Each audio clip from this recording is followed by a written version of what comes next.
한 4, 5분 만에 복음도 전하고 영접도 하고 확신까지 심었는데 우리 모든 성도들이 그렇게 되시기 바랍니다. 다음 주에는 중고등부 양선철 랩런트가 하도록 하겠습니다. 그러면 그 다음에는 대학 청년부가 되겠죠. 이렇게 해서 남녀 선교회까지 고루고루 각 지교회까지 돌아가면서 복음 편지가 끝날도록 지속해서 이렇게 하도록 그렇게 하겠습니다. 그리고 금요 기도회도 앞으로는 좀 전도 포럼 중심으로 간증자를 세워서 그렇게 할 겁니다. 실제로 우리 현장에서 전도 현장이 어떻게 되는지 또 전도 운동이 어떻게 일어나고 있는지 이 부분을 가슴에 담는 그러한 시간 됐으면 좋겠습니다. 그래서 이번에 전도 캠프 통해서 우리 모두 갱신합시다. 진짜 전도를 놓고 도전하고 여러분 눈앞에 있는 문제는 가만 놔둬라. 가만 놔둬라. 남편이고 뭐 자식이고 뭐 그냥 산업이고 질병이고 어떻게 해라? 가만 놔둬라. 가만 놔두고 어디 속으로 우리가 전도자의 삶 속으로만 들어가시기 바랍니다. 오직 속으로 들어가시기 바랍니다. 먼저 그의 나라와 그의 의를 구하면 모든 것을 더하시리라. 그러니까 여러분 순서를 거꾸로 하지 마시고 끝나고 랩런트가 오늘 지금 오후 예배 2부 메시지 듣고 공부 안 해도 된다 그렇게 깨달으면 안 되고 최선을 다하라 그랬잖아요. 영적인 힘을 얻어서 최선을 다하면 하나님이 준비해 놓으신 나의 달란트가 발견된다고 했기 때문에 이번에 전도 캠프를 앞두고 여러분 모든 성도님들은 눈에 보이는 거 그냥 눈 감으시고 보이는 것도 못 본 척 하시고 가만 놔두시고 내가 어디 속으로 들어가면 된다? 전도자의 삶 속으로. 그게 바로 오직입니다. 오직 전도자의 삶 속으로 들어가면 나머지는 하나님께로 하실 걸 믿습니까? 믿음이 있어야 돼요. 용사이 제일 슬픈 게 안 믿을 때 제일 슬프다 하잖아요. 그래서 제가 우리 지금 안 보이는 사람들 그래 좀 안 믿는 것 같아 좀 슬프긴 합니다만 괜찮습니다. 도리어 자신의 모습을 실제로 드러내놓고 이제는 사인을 보내는 거잖아요. 이번 기회에 나도 진짜 전도자로 거듭나고 싶다고 복음으로 완전 각인된 사람으로 갱신되고 싶다는 그런 사인인 줄로 믿습니다. 남편들이 많이 애를 먹인다는 얘기를 들었습니다만은 괜찮습니다. 누구 손에 있습니까? 하나님 손에 있습니다. 왜 그러냐? 원래 인간은 하나님께서 처음부터 만드신 우리 인간은 영적인 존재입니다. 여러분 종이 하나씩 받았죠? 인간은 육신도 가지고 있고 뛰어난 정신세계도 있지만 또 이 땅에 필요한 많은 경험과 지식을 가지고 있지만 성경은 분명히 밝혔습니다. 창세기 1장 27절에 하나님의 형상대로 쉽게 말하면 하나님의 모습대로 창조된 영적인 존재라고 말했어요. 우리 인간이 그래서 하나님과 함께할 때 이 땅에서 창세기 1장 27절에 가장 28절 축복받은 존재로 이게 인간의 정의입니다. 우리 인간은 누구냐? 밥만 먹고 살아고 가는 그런 존재가 아니에요. 이 땅에 육신적인 성공도 필요하지만 그 이전에 우리 인간은 하나님과 함께하도록 만들어진 영적인 존재다 그 말입니다. 오늘 민주가 설명을 잘했죠. 물고기는 누구와 함께? 물과 함께. 물 떠나 살 수 없습니다. 그게 하나님의 창조 원리지요. 나무는 뿌리를 어디에다가? 흙에다가 밟고 살아야 됩니다. 새장 속에 가두어 있는 새는 절대 행복하지 않습니다. 새는 어디를 날아다녀야 됩니까? 공중을, 하늘을 날아다니도록. 그런 것처럼 우리 인간은 하나님과 함께하도록 만들어진 영적인 존재입니다. 그것이 바로 에덴 동산입니다. 완전한 축복이 있는 곳. 아무 문제가 없어요. 근데 하나님이 한 가지 계약을 주셨지요. 창세기 2장 17절. 에덴 동산 중앙에 있는 선악을 알게 하는 나무의 열매를 먹지 말라. 먹는 날에는 정령 죽으리라. 이거는 하나님과의 계약이에요. 행위로 계약을 맺어도 행위 계약이라고도 말합니다.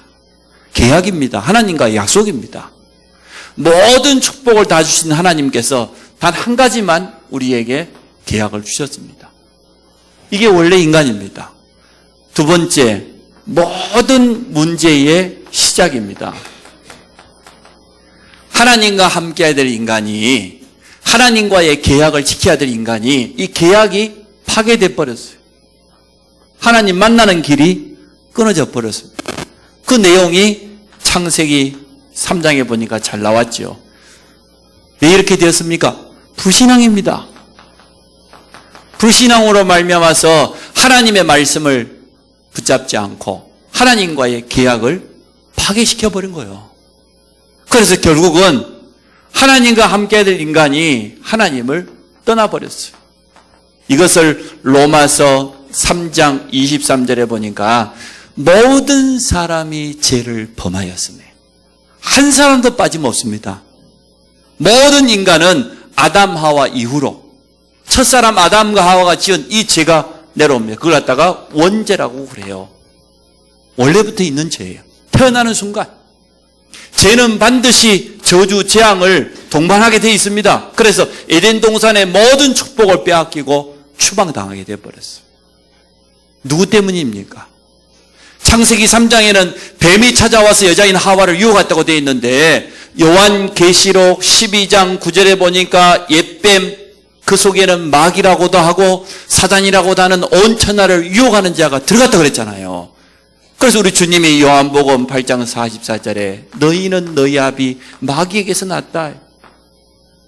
눈에 안 보이는 이 마귀 사단의 유혹에 넘어가서 결국은 하나님 말씀에 불순종하고 하나님을 떠난 죄 가운데 빠져버린 거예요. 그런데 영이 죽어버렸어요. 하나님의 형상을 가진 영적인 존재인 인간이 죄로 말미암아 영이 죽어버렸어요. 하나님 알 수 없지요. 이 세 가지를 근본 문제라고 합니다.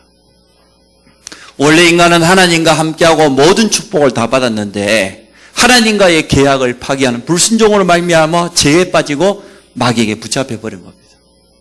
당연히 하나님 찾지 못한 인간이 우상 숭배할 수밖에 없어요.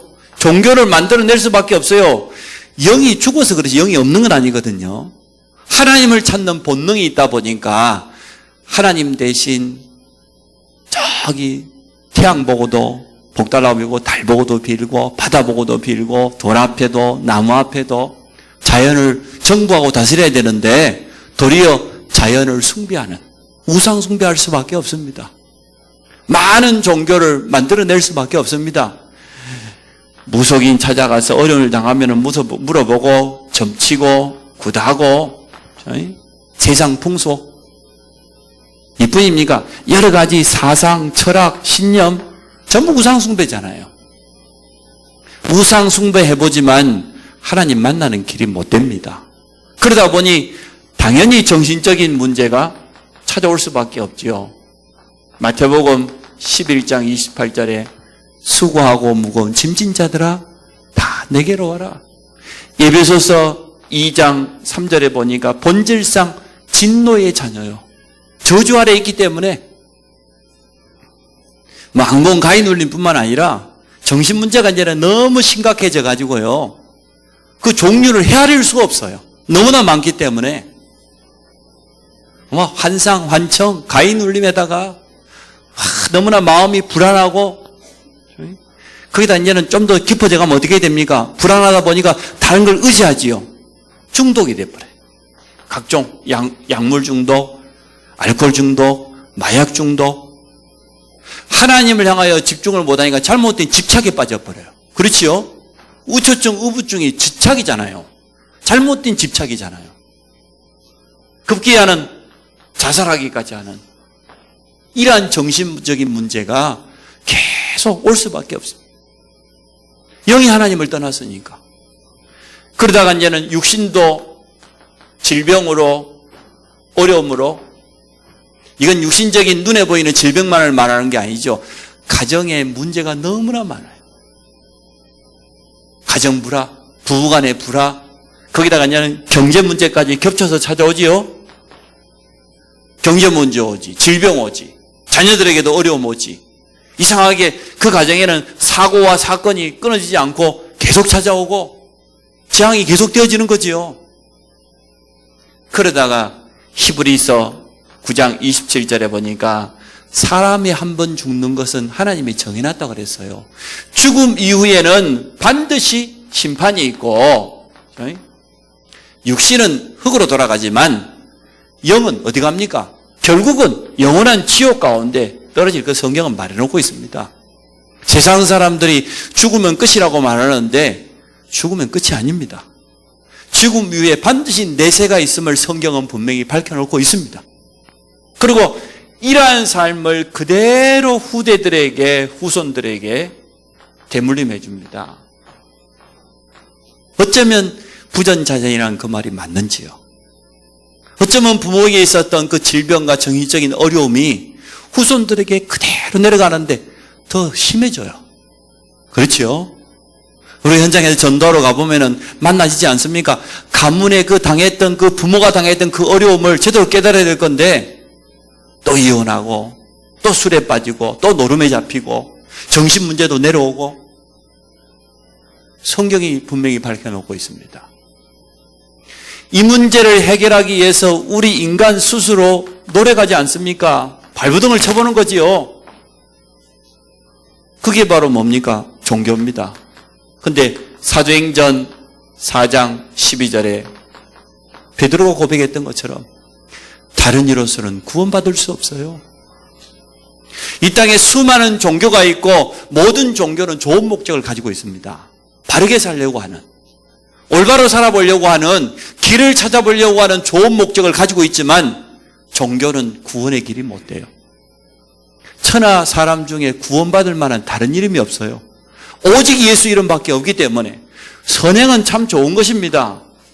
어려운 사람을 구제하고 봉사하고 또 이 땅에서 우리가 중요한 업적을 남기고 하는 거 얼마나 소중한 일입니까? 근데 이사야서 64장 6절에 보니까 우리가 가지고 있는 의로움은 뭐가 같습니까? 하나님 떠난 죄인이 가진 의로움은 이미 더럽혀진 옷과 같아요. 다시 새 옷이 될 수 없어요. 다시 깨끗해질 수 없어요. 구원받지 못한 불신자들이 한 선행이 뉴스에 많이 등장합니다. 일본에서는 우리나라 청년이 말이에요. 지하철에 떨어진 일본 사람을 구해주고 대신 지하철에 치여서 죽기도 하고. 또 우리나라에서도 보니까 그런 일들이 많이 있습니다.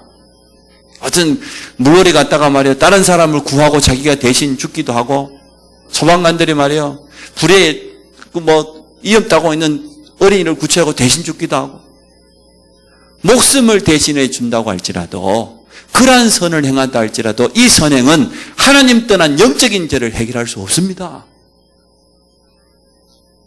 철학, 가장 뛰어난 인간의 고뇌요. 더 깊은 지식이지요. 사상 아닙니까? 불교도 어찌 보면 철학에 가까운 종교예요. 네 스스로 부처가 되라. 골로새서 2장 8절로 9절에 분명히 성경이 말하고 있어요. 헛된 속임수다. 세상의 초등학문과 같다. 쉽게 말하면 이것으로는 하나님 만날 수 없다는 거지요.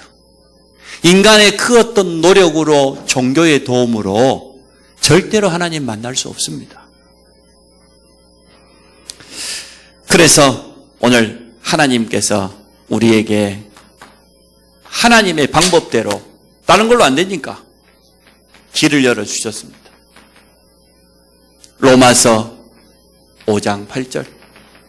우리가 아직 죄인 되었을 때 독생자 예수 그리스도를 보내주셨어요. 친히 하나님이신 그분이 사람의 몸을 입고 오셨어요. 요한복음 1장 12절에 보니까 성육신 하셨죠. 말씀이 육신이 돼요.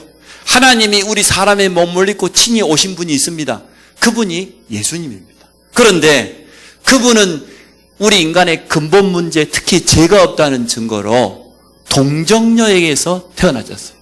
처녀 마리아의 몸을 입고 이 땅에 오셨어요. 그리고 우리의 죄를 대신해서 십자가 져주신 겁니다. 그래서 예수는 이름이고 그리스도는 기름 부음 받은 자라는 뜻을 가진 그분이 하신 일입니다. 예수님은 그리스도의 일을 하시기 위해서 이 땅에 오셨습니다. 마태복음 1장 21절에 잘 나타났죠. 자기 백성을 저희들의 죄에서 구원할 구원자다. 그게 예수 이름의 뜻이에요. 그리스도 안에는 세 가지의 비밀이 있습니다. 선지자, 그리고 두 번째 제사장, 그리고 세 번째 왕입니다. 이 세 가지를 합쳐서 그리스도라고 합니다. 선지자는 뭡니까? 구약성경에 보면 대선지, 소선지 많은 선지자들이 있습니다. 그 모든 선지자들이 공통적으로 한 가지가 있다고 하면은 하나님께로 돌아오라는 거예요. 하나님 떠나서 우상에 빠지고 죄에 빠지고 재앙 가운데 있는 이스라엘 백성들에게 돌아오라는 거예요. 요나 같은 선지자 같은 경우는 니느웨 같은 이방 민족이 찾아가서도 외쳤잖아요. 회개하고 돌아오라고. 죄악을 뉘우치고 돌이키라고. 그게 선지자가 하는 일이에요. 하나님께로 돌아오라는 거예요. 근데 예수님은 돌아오라 정도가 아니지요. 요한복음 14장 6절에 보니까 내가 바로 길이다 말이에요.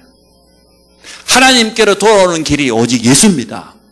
하나님 만나는 구원의 길이 오직 예수밖에 없습니다.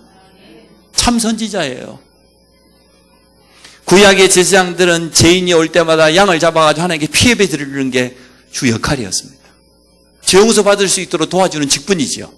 근데 예수님은 도와주는 게 아니에요. 그분이 대신 우리 죄를 짊어지셨어요.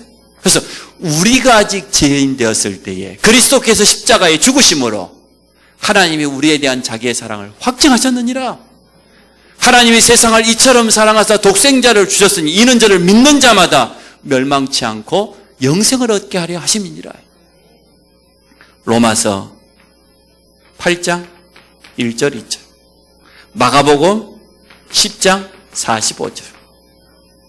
대속물로 오신 예수님이 어린 양 대신 친히 십자가 지심으로 우리의 모든 죄를 깨끗하게 용서해 버렸습니다. 죄 없으신 그분이 대신 십자가 지신 겁니다. 그리고 우리의 원수 사단, 세상 사람들은 운명이 두려워하잖아요. 미래를 불안해하잖아요. 내세에 대한 답이 없잖아요. 이렇게 사단에게 붙잡혀서 어려운 삶을 살아가고 있는데 만왕의 왕으로 오신 예수 그리스도는 요한 1서 3장 8절에 죄를 짓는 자마다 마귀에게 속해 있다고 그랬어요. 근데 하나님의 아들이 오신 것은 마귀의 일을 멸하려 하십니다. 마귀를 멸하시고 승리했던 증거로 십자가에 죽으시고 다시 3일 만에 부활하셨습니다. 오늘 우리가 오전에 부활 찬양했지 않습니까? 원수를 다 이기고 죽음에서 승리하셨다고 말이야. 모든 사망 권세, 사단의 권세를 멸하시고 승리하신 만왕의 왕이 예수 그리스도입니다. 그래서 이 세 가지 일을 십자가에서 완성하시고 부활을 통하여서 그리스도가 맞다는 증거가 되셨습니다. 누가 그리스도입니까? 예수가 그리스도입니다. 아무런 조건이 없습니다. 하나님께서 우리에게 이러한 길을 열어놓으시고 우리에게 요구하는 게 믿음밖에 없다니까요. 열심이 아니고 하나님께 많은 것을 내놔야 되는 게 아니고 우리 행실이 바뀌어야 되는 게 아니고 내 안에 영접하게만 하면 요한계시록 3장 20절에 볼지어다 내가 문 밖에 서서 두드린다. 우리 마음문을 놓고 한다는 거예요. 마음문을 열고 그 주님이 우리와 더불어 함께 하시겠다 약속했습니다. 로마서 10장 9절로 10절에 보니까 내가 만일 네 입으로 예수를 주로 시인하고 하나님께서 그를 죽은 자 가운데 살리신 것을 네 마음에 믿으면 구원을 얻으리니 사람이 마음으로 믿어 의에 이르고 입으로 시인하여 구원받는다고 그랬어요. 그래서 요한복음 1장 12절에 영접하는 자 곧 그 이름을 믿는 자에게는 하나님의 자녀가 되는 권세를 주셨으니 우리 옆에 있는 영접기도 같이 읽어봅시다. 시작. 하나님 아버지 이 죄인을 사랑하셔서 구원의 길로 인도해 주신 것을 감사합니다. 나를 위하여 십자가에서 죽으시고 부활하셔서 죄와 사단의 지옥의 권세를 깨뜨리고 나의 모든 문제를 해결해 주신 것을 감사합니다. 이 시간 나의 마음의 문을 열고 예수님을 나의 구주로 나의 주인으로 영접합니다. 나의 마음속에 성령으로 오셔서 나를 영원히 다스려 주시고 인도하여 주옵소서. 지금부터 하나님의 인도를 받으며 하나님의 소원을 이루며 살겠습니다. 나를 구원해 주심을 감사드리며 주 예수 그리스도 이름으로 기도합니다. 아멘. 마지막으로는 여러분이 기억해야 될 게 있습니다. 절대 놓치지 말아야 될 것. 예수 그리스도를 영접했다면 그 순간 성령께서 내 안에 성전 삼으시고 함께 하십니다. 성령은 하나님의 영인데요. 하나님의 영이 내 안에 계시는데 언제까지냐? 요한복음 14장 16절 17절에 보니까 우리 주님 약속하셨죠. 내가 아버지께 구하겠으니 그가 또 다른 보혜사를 너희에게 주사 언제까지? 영원토록 너희와 함께 있게 하시려고. 성령께서 내 안에 들어오셨는데 영원한 겁니다. 그 말 무슨 말입니까? 오늘 우리 몸이 성전이 되어지고 하나님의 영이 함께 하는데 영원하단 말이에요. 쉽게 말하면 구원은 영원하다는 거예요. 오늘 여기에 대한 분명한 확신을 가지시기 바랍니다. 예수 그리스도를 영접한 구원은 영원해요. 우리가 자녀를 낳으면은 저기 주민센터에 가가지고 몇 달 안에 호적에 올리잖아요. 그러면 우리가 이 땅 떠나도 우리 근본 호적은 바뀌지 않습니다. 우리를 낳아준 부모가 이 땅을 떠나가도 나는 여전히 그분들의 자식이요. 그런 것처럼 예수 영접한 순간 우리의 영적인 호적이 있습니다. 하나님의 나라에도 영원히 지워지지 않는 영적 호적책에 여러분의 이름이 기록된다고 했어요. 그래서 구원은 영원한 것이에요. 왔다 갔다 하는 게 아닙니다. 예배를 잘 못 드렸다, 내가 죄를 좀 지었다, 실수를 했다, 누가 대판 한번 싸웠다, 안 마시던 술을 이번에 신나게 먹어버렸다. 그런다고 해서 왔다 갔다 하잖아요. 성령이 왔다 갔다. 언제까지? 영원토록 확신을 가지시기 바랍니다. 근데 너무 또 힘내가지고 방종하면 안 돼요. 구원은 영원한 것인데 너무너무 감사할 일인데 이제는 성령께서 영원히 함께 하시기 때문에 성령의 인도를 받아야 돼요. 성령의 인도받는 제일 좋은 길이 뭐냐 그러면 하나님의 말씀을 받는 겁니다. 하나님의 말씀을 받지 않으면 성령 인도 못 받아요. 구원받고도 제멋대로 사는 사람이 있어요. 구원받고도 자기 가지고 있는 그 고집대로, 그 생각대로, 경험대로 절대로 하나님의 인도 안 받은 사람이 있습니다. 그래서 우리에게 가장 소중한 게 뭐냐 그러면 예배입니다. 예배에 나와서 하나님의 음성을 들어야 돼요. 하나님의 말씀이 우리 속에 딱 들어와야 돼요. 뿌리 내려야 돼요. 말씀이 뿌리 내리지 않으면 절대로 안 됩니다. 예배가 이렇게 소중해요. 하나님 자녀가 되었으니까 당연히 예배를 회복해야 되겠죠. 또 도울 수 있도록 현장에서 말씀 공부가 필요합니다. 이것을 우리는 다락방이라고 하지요. 복음이 뭐다? 예배가 뭐다? 기도가 뭐다? 배워야 되니까. 그래서 예배와 말씀 공부를 통하여서 복음의 말씀이 내게 다 뿌리내려야 돼요. 그리고 뭐 해야 됩니까? 성령 인도 받기도 한 가지 더 해야 되는데 기도해야 돼요. 어떻게 기도해야 되는지 기도문을 적어 드릴 테니까 이제는 이것을 보고 기도하면서 하나님의 인도를 받아야 됩니다. 자, 이제는 이러한 신분이 되었는데 한 가지 더 기억할 것은 내가 구원받고 보니까 예수님을 내 안에 모시고 하나님의 자녀가 되고 보니까 나는 너무 좋은데 아직도 구원받지 않은 내 가족들, 내 주위에 있는 많은 사람들에게 이 귀한 복음을 전해줘야 안 되겠습니까? 이것을 우리는 전도라고 합니다. 처음부터 전도해야 돼요. 훈련을 많이 받아가지고 교회를 오다니 경력이 쌓여가지고 막 믿음이 많이 생겨서 하나님 말씀을 줄줄 외우고 찬송가를 다 부를 줄 알고 주기도문을 막 외우고 이래하고 전도하는 게 아니고 구원받은 그 순간부터 사실은 전도자입니다. 우리 안에 예수님이 있으면 전도자입니다. 여기 있는 우리 모두는 전도자입니다. 그래서 내 주위에 있는 전도 현장에 대상자를 놓고 지금부터요 기도하는 것이 참 중요해요. 우리가 이렇게 구원받고 너무 감사할 일인데 사단은 방해합니다. 어떻게 방해합니까? 우리에게 이 확신 갖지 못하도록 내가 구원받은 게 분명한데 내 안에 성령이 들어와 영원토록 계시는데 불구하고 자꾸만 속이려고 합니다. 주로 뭐까지 속입니까? 가장 가장 가까운 가족들을 통해서 속여요. 그러니까 다 내려놓고 눈 감고 오직 하시기 바랍니다. 속입니다. 그렇죠? 그렇게 친했던 가족들이 사이 좋았는데 그렇게 갖고 된 친구가 말이에요. 내가 신앙생활을 좀 하려고 했더니 거짓말로 그냥 비난을 하고 네가 언제부터 교회 갔다고 말이야. 네가 언제부터 믿었다고. 오늘부터 믿었지. 응? 속이려고 합니다. 또 우리 연약한 부분이 있어요. 어떤 사람은 경제가 연약한 사람이 있으면 경제 문제가 오면은 또 흔들립니다. 흔들리면 안 돼요. 건강에 연약하고 자녀에게 또 약한 사람이 있어요. 자식이라 막 벌벌 떨고 그냥 막 남편이라면 또 벌벌 떨고 아이고 그렇게 속입니다. 틀림없이. 절대 속지 마세요. 확신 가지시고 예수 이름으로 영적인 싸움 하시기 바랍니다. 영적인 싸움은 꼭 필요해요. 우리 안에 계신 예수 그리스도의 이름만 제대로 불러도 흑암 세력은 분명히 무너지게 되어 있습니다. 그래서 전도 이전에 내 자신이 확신을 가지고 하나님의 인도를 받는 게 중요해요. 그러면 내 주위에 복음 받을 사람을 하나님을 틀림없이 붙여줄 겁니다. 그 사람에게 복음을 증거하든지 전도자에게 연결시켜 주든지 다락방으로 초청을 하든지 없으면 다락방을 열든지 이렇게 해서 생명의 복음이 계속해서 현장에 증거되어지는 그러한 축복이 있어지기 바랍니다. 이 대학생에 가서 물었어요.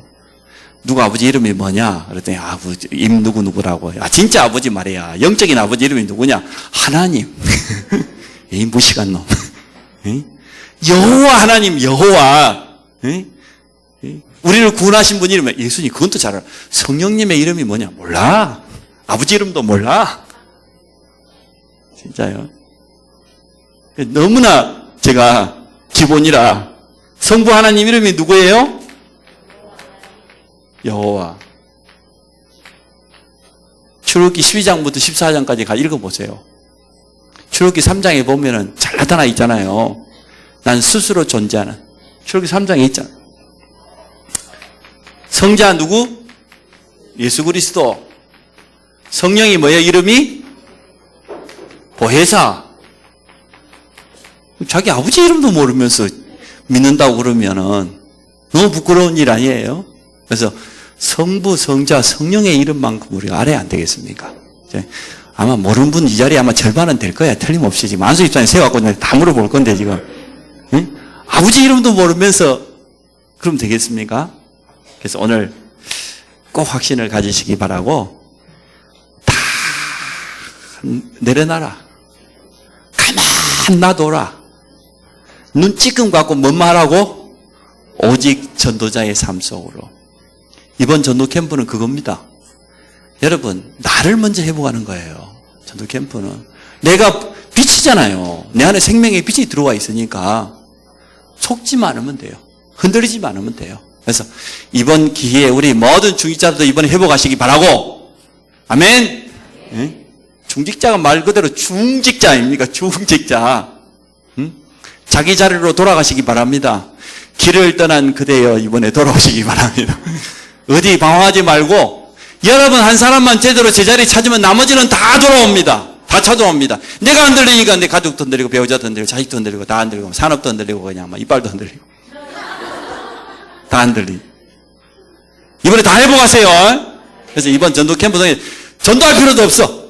막 흔들린 사람은 막 제자리만 찾으면 돼. 여러분 제자리 찾으면 여러분 주위에 있는 가족이고 뭐고 다 아무것도 문제 안 된다니까요. 진짜 문제 될 것 같습니까? 하나님 손에 다 있는데 하나님이 한번 딱 잡아버리면 되는데 뭔 인본주의도 쓰지 말고 사람 찾아가지도 말고 딱 내려놓고 주일 말씀 딱 붙잡고 이번에 전도 캠프 통해서 나만 회복되면 다 회복된다.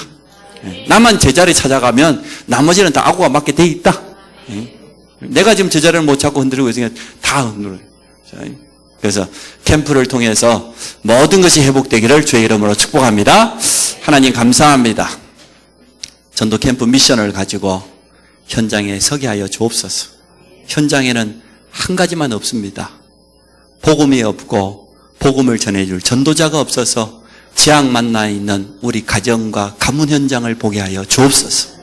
우리 후대 현장을 제대로 보는 눈을 열어 주옵소서. 사람을 의지할 것이 아니고 인간적인 경험과 지식을 의지할 것이 아니고 하나님을 바라보게 하여 주옵소서.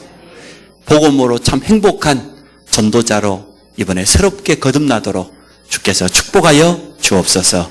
예수 그리스도 이름으로 기도합니다.